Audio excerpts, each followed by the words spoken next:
All right, my favourite time of the week. Tim's Stat Deep Dive. Take us away, big dog. All right.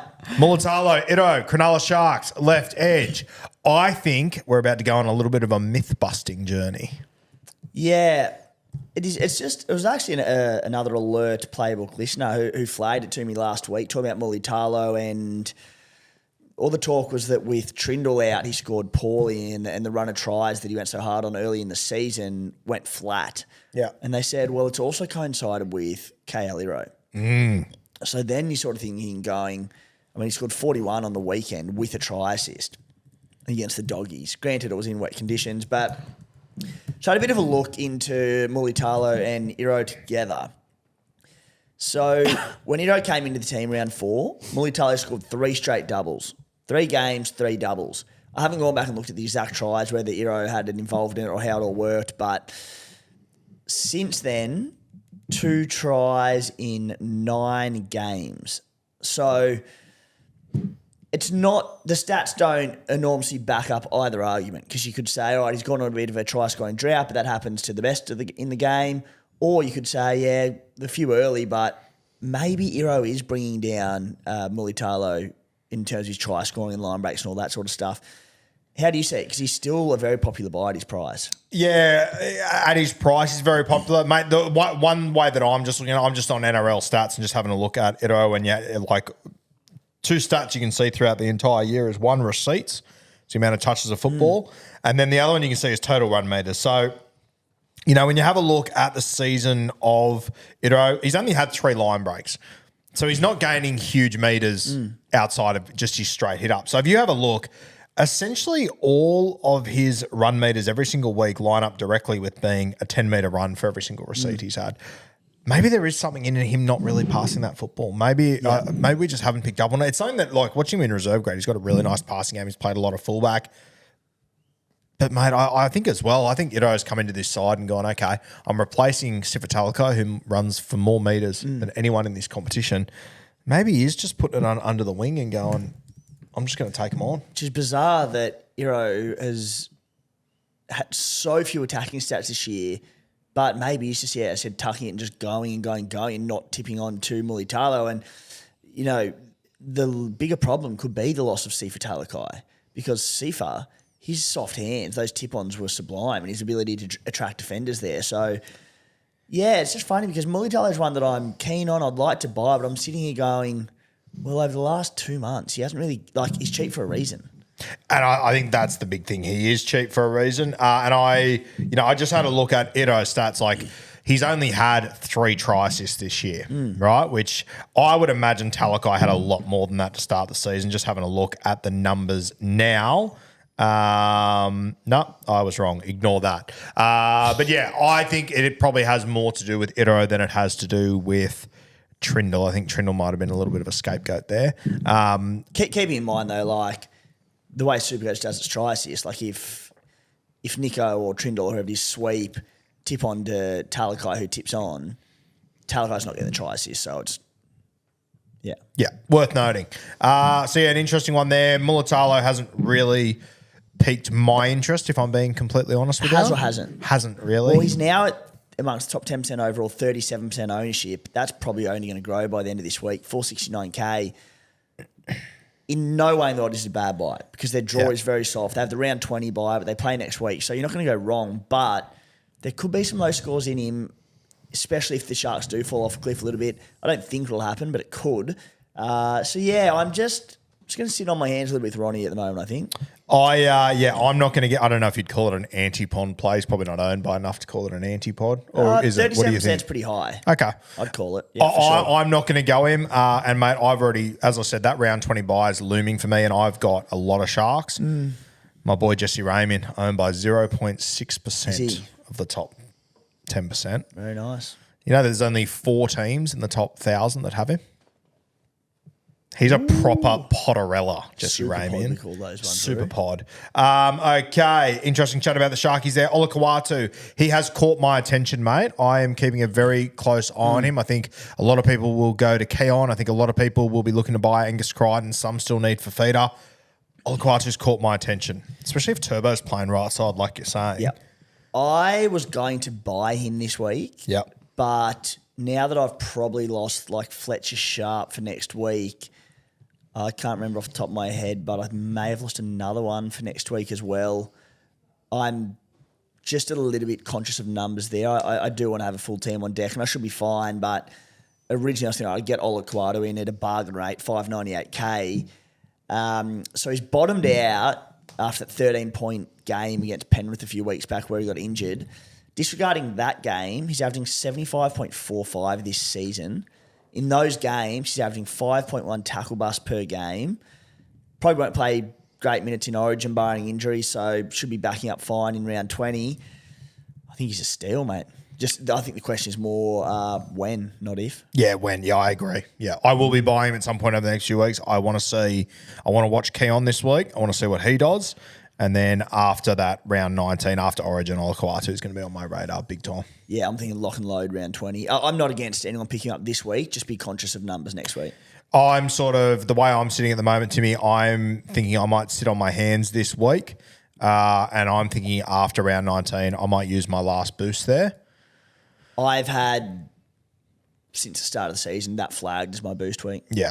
Yeah, 20. So just to be able to go bang and just get your team straight into order for the run home when people without boost or running low on trades can't do it. Yeah, my ballpark idea right now is boost Smithies to Olakau'atu, Sharp to KP, and then one other one, maybe like an Iro to another, maybe like a Val Holmes or someone. Yeah. So very interesting week that'll be. Let's talk about the Warriors halves, mate. Obviously Sean Johnson out of this side and Maire Martin and Harris Tavita look fantastic together. I just don't feel confident, and I know all the numbers are going to say shut the fuck up, but I'm interested. It could be the one at the end of the season, Maire Martin, where we just sit back and go, the numbers were all there. Why didn't we do it? Yeah. The eye test is there. It looks unreal. I'm the same, mate. I'm not keen, but I threw something out on Sunday or Saturday, whenever they played on the weekend, Saturday. Maire Martin, 4 games this season without Sean Johnson. 93, 115, 111, 102, an average of 105.25. His dual position, 5'8 fullback, fairly soft run home. 696K price tag is the question mark. But you even look at that 5'8 position, it's not great at the moment. Far out. And that's the thing. The 5'8 situation at the moment is absolute pus. So you've got to have someone there. He's almost 700. I mean, he's 700K for a reason. Yeah. Don't get me wrong, but mate, paying 700K for Maire Martin makes me sick. Makes me physically ill. I know. I agree. Like I can't do it, but for anyone bolder than I out there, wouldn't be hard. Yeah, Maire Martin. And the other one there, just Chanel Harris Tavita. We're not really going to touch on him too much, and that's for good reason. When he started going off on the weekend and played excellent footy, the first thing I thought was, oh God, does Sean Johnson come back into this team if they keep winning? Maybe not. But secondly, so he scored 75 with a pair of tries. He's 274K, break even for -7, and I'm like, sweet, he'll be dual something. He's halfback only. He played his third game at 5'8 on the weekend. He didn't get given dual, which is wrong. He should have. It's tough unfortunately, it's not the end of the world because everyone's in the same boat. No one would own him, I wouldn't imagine, and it is what it is. But at halfback only, we can't have a look at him. But if he was dual half 5'8, it'd been a serious option.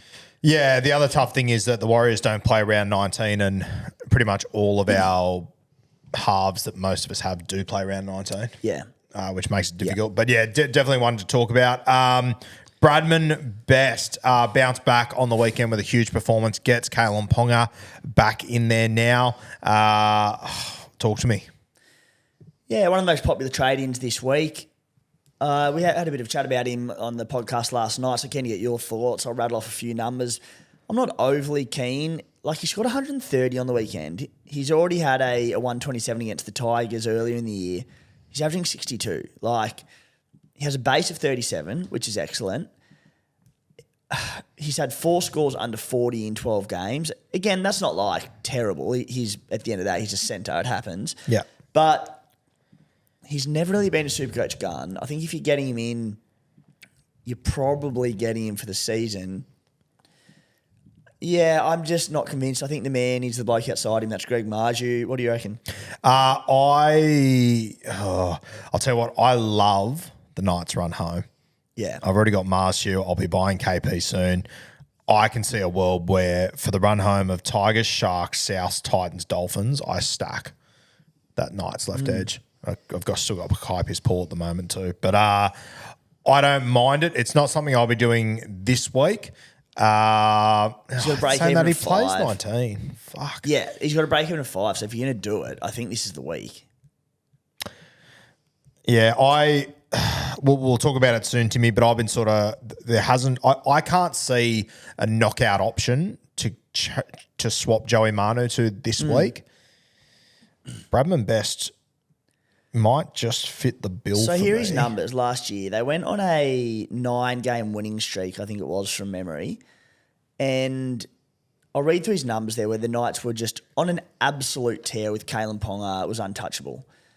Round 18, I believe that started. He scored 152 against the Doggies. That was the Doggies who were just in all sorts at the time. Had a bye. Then from round 20 onwards, got 64. That was against the Tigers. 64 with a try, 82 with a try, 57, 42, 65 with a try, 93 with 2 tries, 42. Like the numbers, and that's scoring tries in a red-hot team. They were okay. His base in that time, looking at the numbers, was probably early 30s. He's like, you are banking on the Knights going on a run and going ham. And they might, but when he did it last year, he was still only okay. Like, again, you're not going to be let down by the bye. With his work rate and with attacking upside, you will not be. I'm just not as keen as others. Just having a look too, like his work rate has definitely gone up this year. Like if you start looking at his stats last year from round 15, like he only got above 35 base stats in one of those games. That's what he's averaging now. Yeah, it's not bad. Like, as I said, I mean, he's averaging 37 base stats now. Yeah. And over the last few weeks, I'm interested. Yeah. I think it could be a nice little play. A round 21 bye, I couldn't give less fucks about that. That's fine. He plays round 20, which is another good number. Yeah. So, look, solid buy, but look, not for me. I think his ownership's going to not soar, but it'll be solid enough, and I'm happy enough to go against him. He also can find an injury, which is a concern as well. Yeah, he's no stranger to an injury for sure. Lachlan Galvin, mate. Played against the Roosters on the weekend. Tigers didn't get off the bus. Galvin, mate, the amount of shots and everything that kid took throughout that game and how he just kept on getting up and coming back at him and the way that he was just in control of that side. And, you don't have to, if you're in that much control and you're dictating terms like that, you don't have to be in a great side to stack points very quickly. The kid's short kicking game is top shelf. He's tough. He runs the football. If there's nothing on, he'll run it twice. He doesn't give a fuck.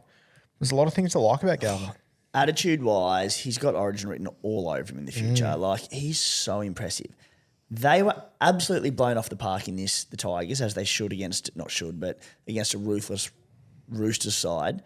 40-6 in the wet, had 2 in the sin bin, and he knocks out 59 points. 18 tackles, 1 miss in that game. Like, seriously? 2 forced dropouts, a tackle break, 3 offloads, a line assist, 9 runs, 59 points in that game. My question is, in a pretty ordinary 5'8" position, he's obviously a hold for the round 19 major bye week, plays round 20, so he's a hold for that week, in which one's going to be tricky. All season I've been like, he'll be a move on it sometime, sweet, he's making some cash, he'll be good value. Could he be a season keeper? And I'm not saying, don't be lost in the idea of keeper being an elite player. Yeah, exactly. It's just like keeping in your team because he's not a headache. Yeah, he's very playable exactly. each week. And I think that's, once again, just to reiterate what Tim said, he's not saying he's an unbelievable all-time fucking talent in Supercoach. But honestly, if you're not going him, who are you going? The only, like, I was actually looking at it the other day, Tim, and, I've obviously got Dill Brown. We've got Wishy at the moment, who will turn into Nathan Cleary eventually. The only other one that you could take a punt on a Tommy did, Cody Walker's the only one that appeals to me. Yeah. And I'm actually seriously considering that after round 19 going to Cody Walker because I like South Draw. Well, they play round 19, so you'd go before. Sorry, yeah. Does Galvin play 19? Yeah. Oh, sorry, I was going to maybe move Wishy to him. Anyway, Cody Walker interests me, but outside of that, mate, I think you could do so much worse than Galvin. So much worse. And I mean, if you play him and he comes up with absolutely no attacking stats whatsoever and you get a 35, it's all right. could do 1,000 times worse. So, yeah, interesting.